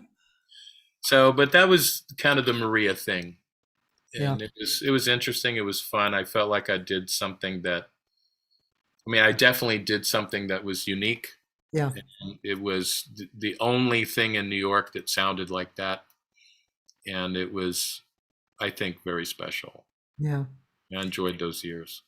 Yeah, just, I mean, the idea that you could be part of something for so long that would go on every week, that was quite astounding in so many ways. It's just, that's a real blessing.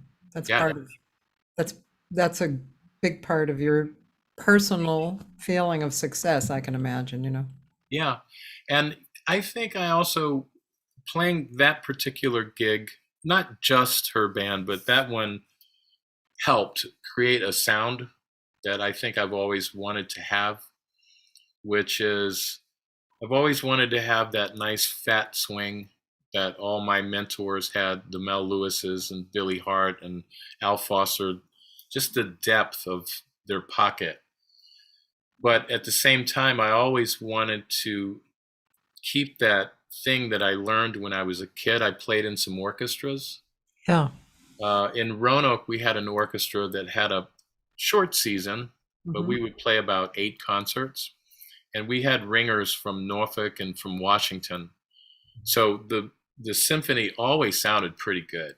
Yeah. And I was in it in my junior and senior year from high school. Uh-huh. So I was auxiliary percussion. And then I asked the conductor one time, I said, "Can you do me a favor? Can I go sit in the last chair, second violins, when we play stuff like a Beethoven symphony where I literally am going to count 250 measures and then go ding on a triangle?" And we have enough guys here that can do that, because usually when we played those particular things, we had a timpanist, so that was out. We had enough guys left over where maybe only 2 of us were playing and then another 2 were sitting. He was like, "Sure." So I would go sit with the second violin section, and doing those type of things creates this ensemble. I really learned the value of being an ensemble player, Yeah. of being part of the tribe, Yeah. being part of the group, how important it is to play your part. And when you play your part, it's important. And when you play it really well, it's so important.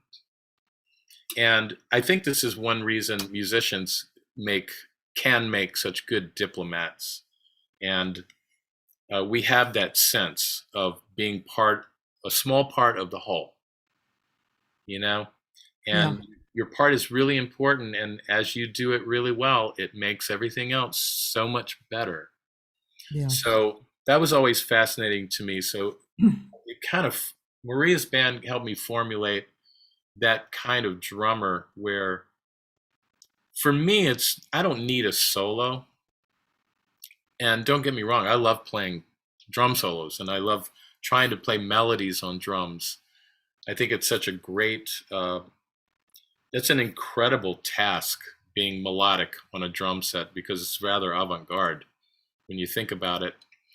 But I've always loved just being that part of an ensemble where you're stitching and gluing And there's that moment where you can play that cymbal swell into something and no one is expecting it, and it can lift everything from this one solo to the next solo. And I just find that really fascinating. It's a Yeah. fascinating way to play drums. Yeah. So it helped me. Yeah. Her music helped me a lot in creating that. Yeah. That makes me think of a bunch of things listening to you. There is, let's see. Yeah. I always forget this guy. Oh, okay. So first of all, one thing, there's this drummer who actually is not, he goes on tour with people. I think he might even be on tour with James Taylor sometimes, named Jay Bellerose. And he's a very unusual drummer. First of all, like he plays with Larry Goldings, okay? So Uh-huh. of course we know Bill Stewart plays with Larry Golding. You know, we've heard a lot of great drummers.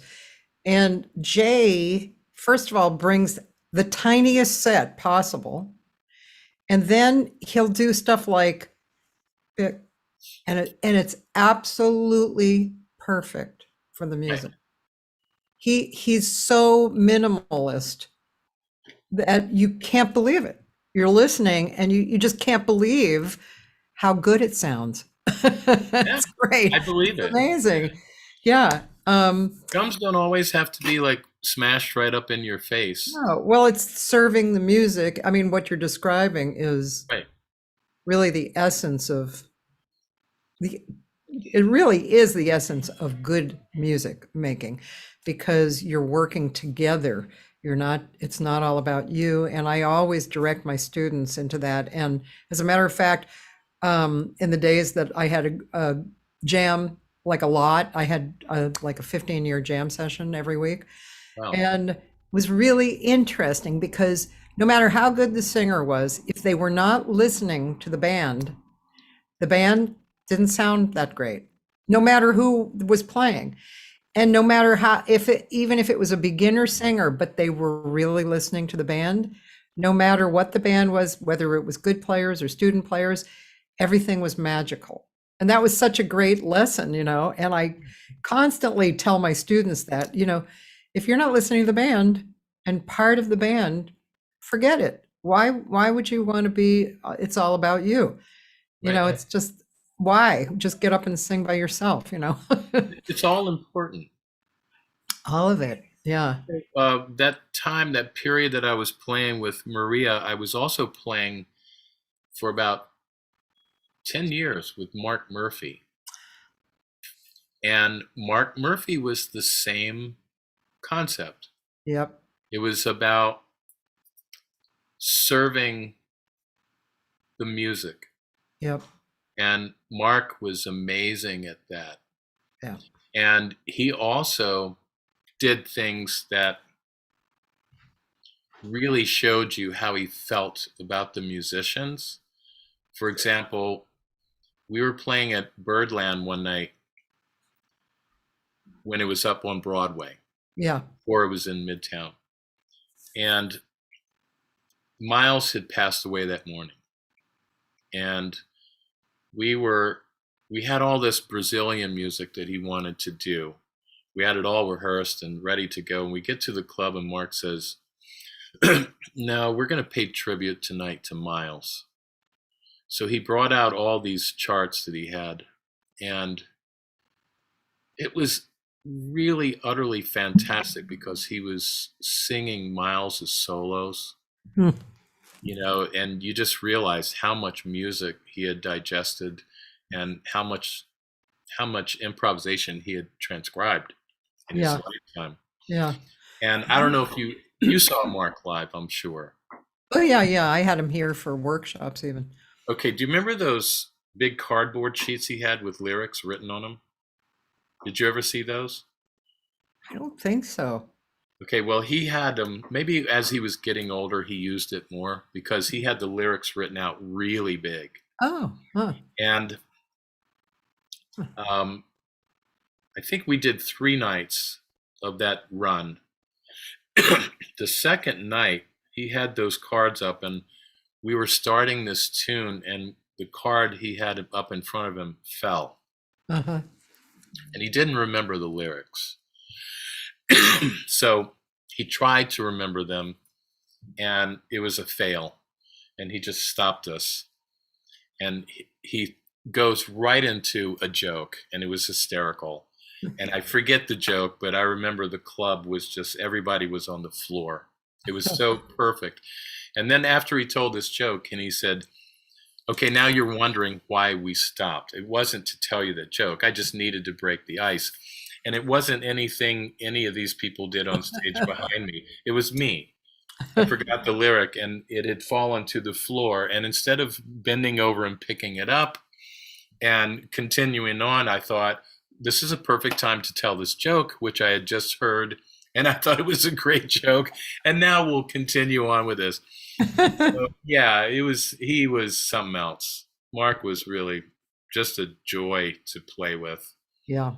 And I he loved was his last record. His last record really spoke to me about the fact that he was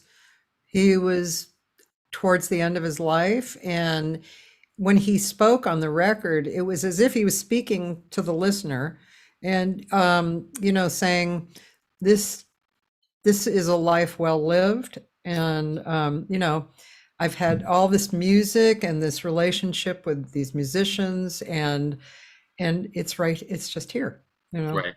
I loved that. Yeah, I loved Mark. He was something else. I was so lucky to be able to play with him. He wouldn't take bands on the road. Mark, for years, had figured out how to keep most of his bread. Yeah. And it started by not taking a band. Yeah. Because he saved the hotel money, he saved the flights, he saved all that. Yeah. So he had networked, and he knew musicians all over the planet. Yeah. But when he was around the New York area, I also played with him in DC and some things in Connecticut. He would use us. And yeah, it was a lot of fun. It was just a real joy. Mark Murphy. Who is maybe one of your all-time favorite drummers? For me, I can't answer that question because there's not one. Yeah. I can't say there's one person that just really lit me up more than anybody else, but I can tell you that I've been lit up by many, and many of them were Mel Lewis, who I've mentioned, and Billy Hart, Al Foster, Jack DeJohnette, Elvin, going back further, Sonny Payne, and I just have too many. Billy Higgins, and they're all for different reasons. Yeah. And I found so many drummers that did something very special to them, that was special for them, that was different than anybody else. Bob Moses. You ever listen to Bob Moses? Absolutely. He was one of my heroes, because when we were at Berklee, He was up there. that music was kind of like Weather Report. Yeah. And But Bob also had a history of playing bebop. He had a very well-rounded skill set, and because of that, he had this depth to his music that I always found really fascinating. And I got a really great story for you. About Bob? Not about Bob, but about telling the truth and drummers that inspired me. Yeah. So I got to play at a club in 1996 for 3 months with Joe Williams. Okay. And I was so lit because some of the first music I ever heard was Joe singing with Count Basie. My father had those records. And then I had found Joe Williams meets Thad Jones, Mel Lewis. I don't know if you've ever heard that record, but that is one of the great Thad Jones, Mel Lewis records, and Joe's incredible on it. Oh, I got to write that down. Write that down. It is such a great record. Uh-huh.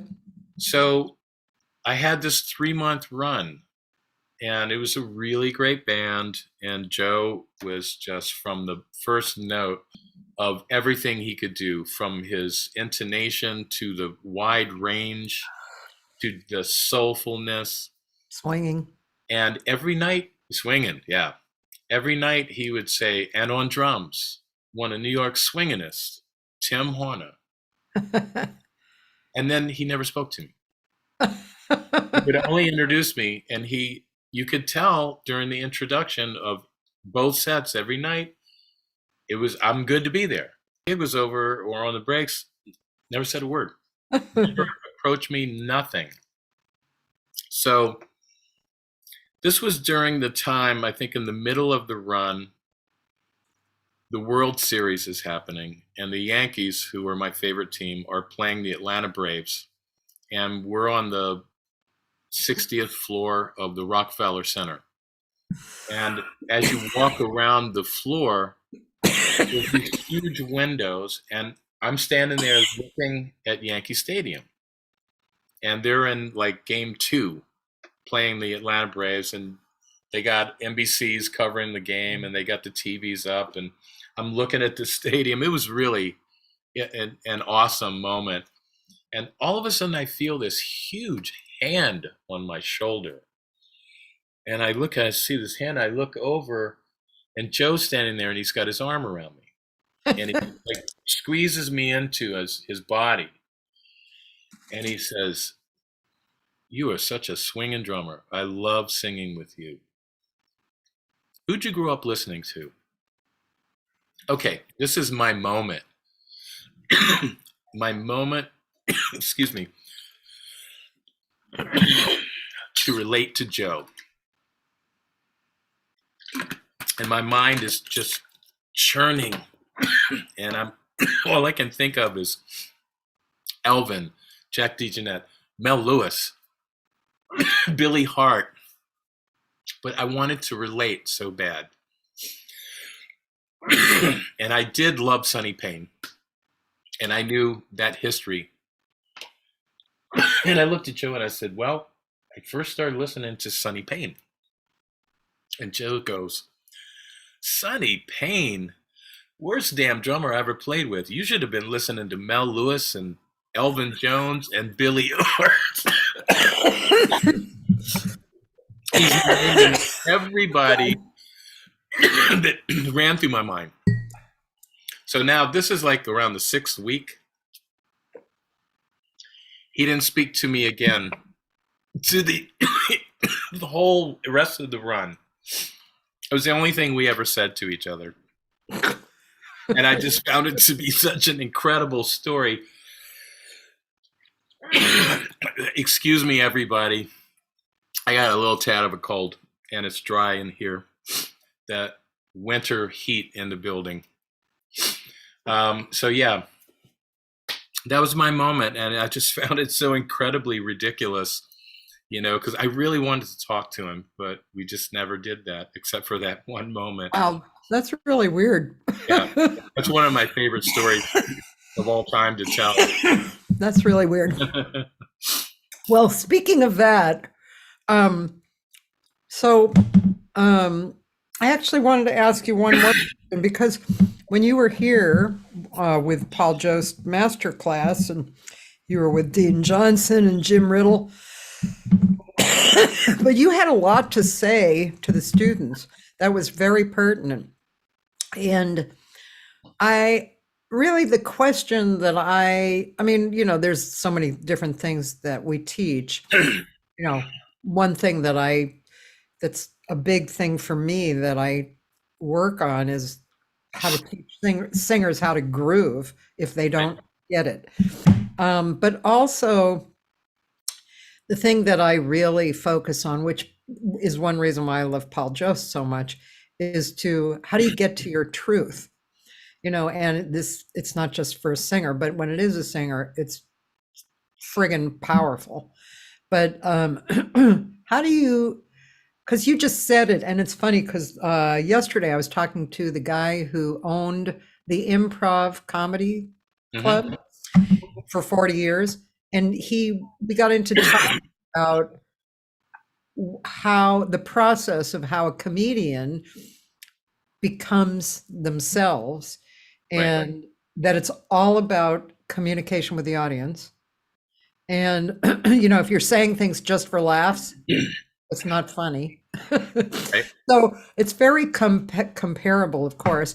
But how do you think people, musicians, can learn? How can they learn to have their own voice? Whatever instrument it is. I think it's a learning process. You have to grow into it, which is really interesting because I think that one question begs for the answer. It's a shame. The youth is wasted. What is it? Youth is wasted on the young. Is that the right? That is it. Right. And so meaning when you're young and you're asking so many questions and you're really naive, and then you also want to know, and you're curious. So there's so much information going around, and you're not mature enough to understand it all. But if you're good, you've already grasped basic concepts of playing the instrument that you play. And you're learning how to play ensemble, and you're learning how to do all these things. But it takes time. And then the next 30, 40 years down the road, and you get into your mid 50s, early 60s, and I hear this all the time from so many different musicians, how at this point in your life, you start to feel like you know yourself. And it took all those experiences. It took the experience of Joe Williams. It took the experience of all the many nights I would sit down at the Vanguard and listen to Mel Lewis play on a Monday night. And then actually getting to sit there and play that band myself. And gigs I did with Buddy DeFranco and Al Cohn and Clifford Jordan and Warren Marsh, who I played with for about 10 years, and played at the Vanguard with Warren, with Hank Jones and George Mraz, and all these experiences. Every one of them give you something that's unique, and it's a little different every time. So that's, in my opinion, what it takes to find that maturity and know what you want and how it works, And I think there's also something which we really haven't talked about, which a lot of musicians, and I say this to singers, I say this to instrumentalists, which I consider actually myself, it's one and the same, because a singer has an instrument, it belongs in your throat. But when we all need to do that work where we transcribe, if you want to improvise, you have to go through a transcription process, and you have to study scales, and you have to understand pitch, and you have to understand melodicism and lines, and you have to understand how to thread one chord change to another. You have to understand the common tones of a chord to another, or if there's not a common tone, you have to understand the half step or whatever that gets you there.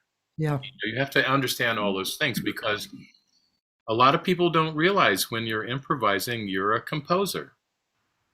I heard Toshiko Akiyoshi talking about this one time. She said the big difference between being a composer and an improviser is that when you're a composer, you have time to write. And if you don't like something, you can change it.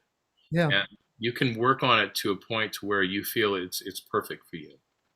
And that's just your feeling. It might not be the perfect music, but you had time to make your statement.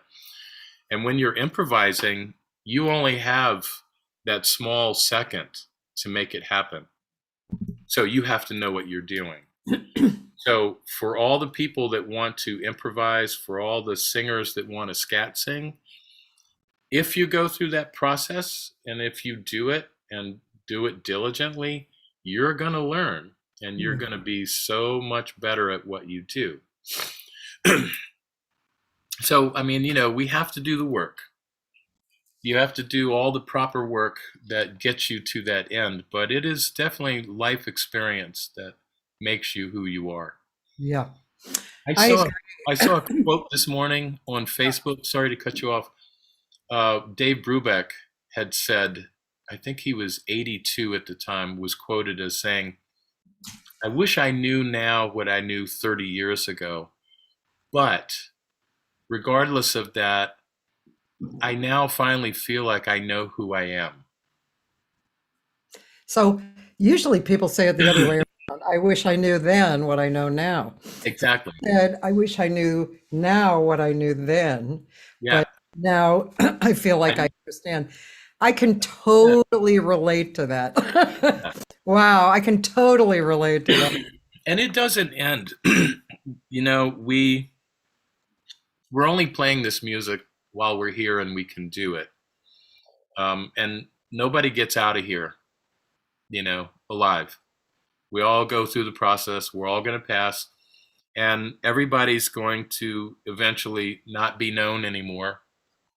And I mean, I have students now for the past 20 years who don't know who Coltrane is. Really? Yeah, they don't know who Elvin Jones was. They don't know. I talked to them about my great favorite drummers like Al Foster and Billy Hart. They're still alive. You can still go hear them play. Who's that? Yeah. Oh, Billy Hart. Well, he played with Miles, and he played with Herbie Hancock, and he played with probably every single great band and musician could ever find, and he's still out there playing.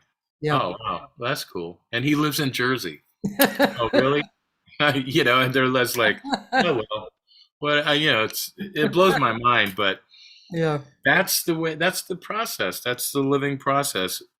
You're only as great as the last gig you did. Yeah.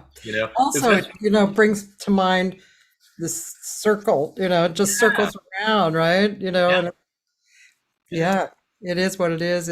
Yeah, but I can totally relate to I'm constantly getting my mind blown, especially for me right now, although I think I have gotten past the hump, but my voice went through a lot of changes in the last few years. And it's almost like I was better when I was younger. I wasn't thinking as much or something. I don't know. I listened to myself back then and I'm like, I sounded really good. And now I know so much more, but my voice went through a lot of weirdness. I'm past the hump, but I think I had to relearn some technique stuff and also philosophical stuff, because as we know, playing has a lot to do with your perspective. Right. It's not just about your chops. So in fact, there's a band that I'm really excited about. Real briefly, I did a very small chamber orchestra project here with a bass player named John Leftwich, who did the arrangements, and it was really good. And now we're going to do another version of it in February. And we went over the music and we fine-tuned, we threw out some, and I'm really excited because it feels like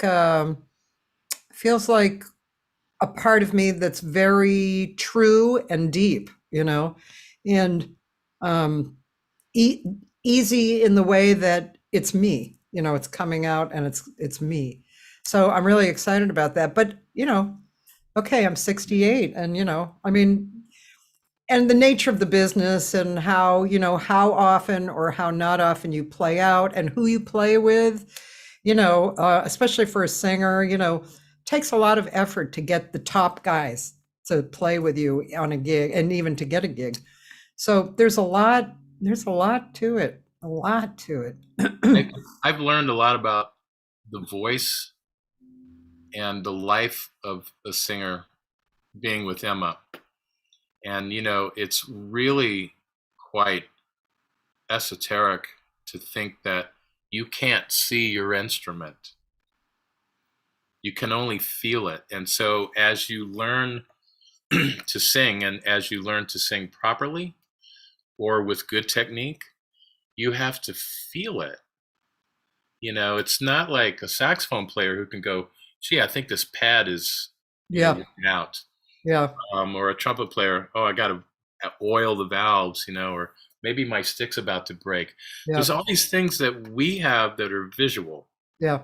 that you have to be in tune with. But with a vocalist, you can't, like she's teaching right now. She teaches a lot of young kids, and she's a really good teacher. And to get these young kids to visualize what the throat looks like and how you manipulate the air to be in the cavity of your neck and your jaws, and it's just so bizarre.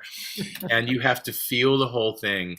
And a lot of the kids are visual, so they're like, well, I don't get it, I can't see that. And she's like, yeah, I can't show you because I can't like turn a little screw and open up my neck and show you what the vocal cords in the box look like. So you're going to have to imagine, and you're going to have to learn how to feel it. So it's really something. And I've noticed with a lot of the great singers that I've worked with, so many great singers. That's been a big part of my career. Yeah. And a lot of the great ones, as they've gotten older, they start dropping keys. Yeah. And they very proudly drop the key. Yeah. And it's like, this is just reality. Yeah. I can't sing that A flat anymore. Yeah. And I have to drop the key so I can feel comfortable. I don't want to push, So they're proud of it. They're fine, but it's a technique, and you have to realize where you're at. I've seen trumpet players change mouthpieces. I've seen saxophone players use a softer reed. Yeah.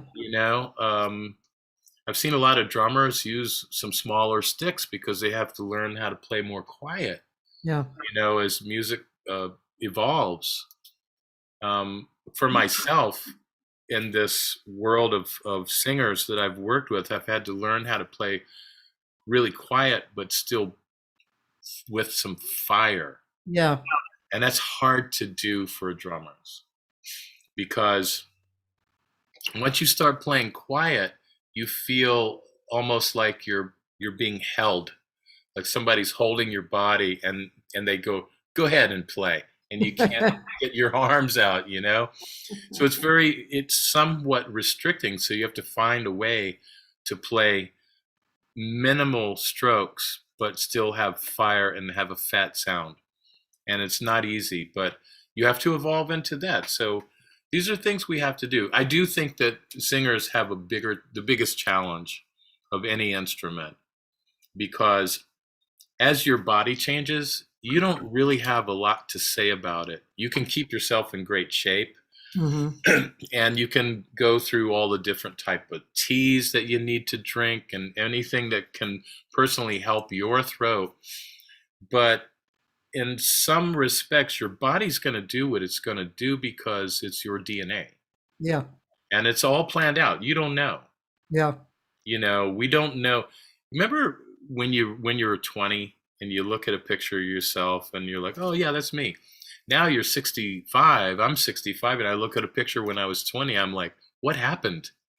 It doesn't look like me anymore.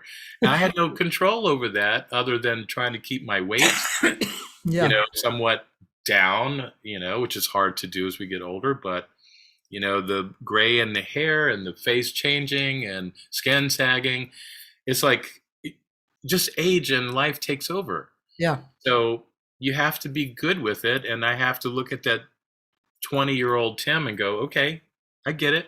That was me. Yeah. But this is me now.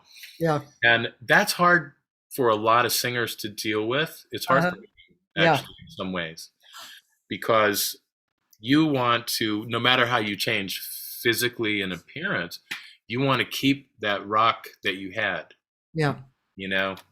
So I do have a lot of respect and empathy for vocalists as you get older. It's a hard thing to do. Yeah. I heard some Mark Murphy recently when he was young, I think a record from the 60s. Yeah. And he's singing with a big band. It was utterly fantastic. And I knew it was Mark, but he sounded so different than he did in the later years when I played with him. Yeah. And the actual sound of the voice had darkened, Yeah. you know. But it was still Mark, but it was different. And it brought me back to thinking about conversations we would have on breaks about, working with my voice. It's changing. I've got to do this and do that. And I didn't think that much about it then. I'm like thinking, okay, whatever. You do what you got to do. I'm going to do what I got to do. And now if I knew now what I know now, then I might have been a bit more empathetic towards him. And I didn't mean to not be, it was just your reality. Yeah, my reality. I'm trying to play as great as I can for you, dude. I'm not really interested in what the throat is doing. But now I might go, wow, why don't you sit with Emma, for an hour? Because like her technique is amazing, and maybe she can help you find something. Yeah. So it's life. That's really what a lot of our students and a lot of people need to realize, that to find yourself, you have to go through all these experiences. Yeah. There's no other way around it. And I will say, from time to time in life, there's a musician that comes along that was born to play. And they know it. A Joey Alexander. Yeah. And my God, his father saw him go to the piano when he was 3, and he's standing there playing back what he's hearing on a record. You don't teach that. Yeah. That's not teachable. Right. That was born in him. Bill Stewart, Brian Blade, they were great when they were young. They were, prodigious. Yeah. And they were born. They were born to do that. Many of us, most of us can reach those levels, but it's a different path. It's a harder path. It's a serious path that you have to work on. Yeah. And that's why I think a lot of players like Joey Alexander, he's doing his first record when he's 12. He's already doing a tour. Yeah. He knows he's a badass and he's a young kid. So he doesn't have to grow into that. Has he changed and gotten better? Probably. But he was still great then. Yeah. And that's why a lot of us, we get into our 50s and 60s and you start to feel like, man, I can finally play. Yeah. This is finally making a lot of sense to me, because it wasn't when I was 12. I was okay. I was one of the kids that was like, he's in high school and he sounds pretty good, but that was it. And I still had to grow. Yeah. So, it's something you have to do. You have to work on, and you got to be good with it. Yeah. I think this is a good spot to end our conversation. Yes, my dear. But I love talking to you. Well, hopefully we can do it again. Yeah, and thank you for giving us a few hours of your time and having such a nice conversation. And thanks for this beautiful recording. My pleasure. The Head of the Circle, it's called, ladies and gentlemen. And it's just beautiful. Thank you again and again. Thank you, Cathy, and great to talk to you too. I think we've both shared some really great experiences, and it's just, this is one of the best parts about being a musician is the hang and the talk. Yeah, definitely. Because we can all do it. Hey, one quick question. Are you going to speak with Dean tomorrow? I spoke to him a week ago today. Oh, he did it on the 17th. Yeah, and you can find it. It's still even on my Facebook or in my archives.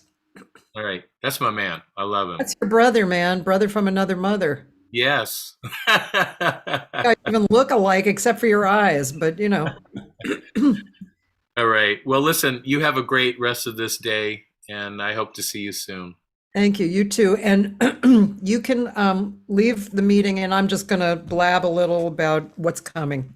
Okay. And please tell everybody, well, I'll tell them, thank you for coming, whoever you are. And I really appreciate it. And y'all have a great day too. Thank you. Bye. Bye. And I'm going to play Tim's music in the background while I'm talking, because it's just so good. I love this record, but I'll turn it way down. Way down. Okay, that was Tim Horner. I want to thank Tim Horner. He was really fun to talk to, and just, yeah, beautiful guy. Like I said, we had gone to Berklee together, and even his brother was there too. He's a beautiful, beautiful, beautiful drummer. Just great. Tomorrow, for my live third day this week guest is a pianist named Cathy, who played with a lot of great people. He's an educator, great piano player. He used to live in LA proper, and then he moved to Orange County. And one of his claim to fame is that he played with Miles' electric band, but he played with other great people too. Real great guy, Cathy. So that should be really interesting. The other live person this week is a special day, Friday, and Friday at 5 o'clock, 5 to 7. And it's a Brazilian bass player, a friend of mine, Leo Nobre, who's an outstanding player, just outstanding. And he's been on the road a lot with people, and he teaches also. And his wife is a singer, beautiful singer, and Maria Nobre. And anyway, he's a really cool guy. Did I say Brazilian? Brazilian. Love those Brazilians. And so that's Friday, 5 to 7. That's another live show. I'm also doing archives at 12 every day, like every Thursday through Sunday. Thursday is a jazz singer from Italy and a teacher.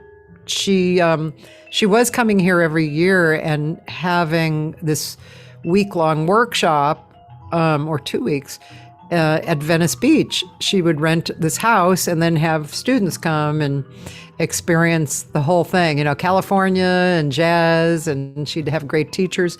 Her name is Giovanna Gattuso. So she's in Italy, and so that was from the archives. Friday, we have from the archives at 12, Judy Wexler, great singer, known for her wonderful taste in songs that she sings. She's also a very good PR person. So it's fun to talk with her. She's been a hard worker over the years and played with a lot of great musicians, had great arrangements on her records, gotten good reviews, toured around. So that's Judy. Then Saturday, a singer from, I want to say Chicago. I'm pretty sure it's Chicago and not Detroit. It's Josie Falbo, and she was a studio singer and background singer for a long time. Also, she's been a solo singer. She's kind of a bluesy jazz singer, very well known and respected in that area. And Sunday, Gordon Goodwin, who has the Big Fat Band, PHAT, Fat. And he's a great writer, plays piano, great writer and arranger. He's had that band for a long time, has great individuals in it, kind of the top players in it. He's in Los Angeles. So Sunday, that's who I'm having from the archives. And then next week, the live people are Lorena Fontana on Monday, who is coming to us from Italy. Great jazz singer, educator. Tuesday from, again, Chicago or Detroit. I have to get those straight. I always get confused a little bit. Denise Times, really swinging singer and beautiful ballads. Wow, she's good. She comes here occasionally to LA to sing. And then Wednesday, we're going to have some fun with a great drummer who is a very active drummer named Bernie Dressel. He has his own big band, but that's just one of the many things he does. And next week, Friday at 12 to 1, we will have one of the best singers anywhere, Luciana Sosa. She's extremely well known amongst peers, and she's Brazilian. She's lived in America for a long time. She used to live in New York.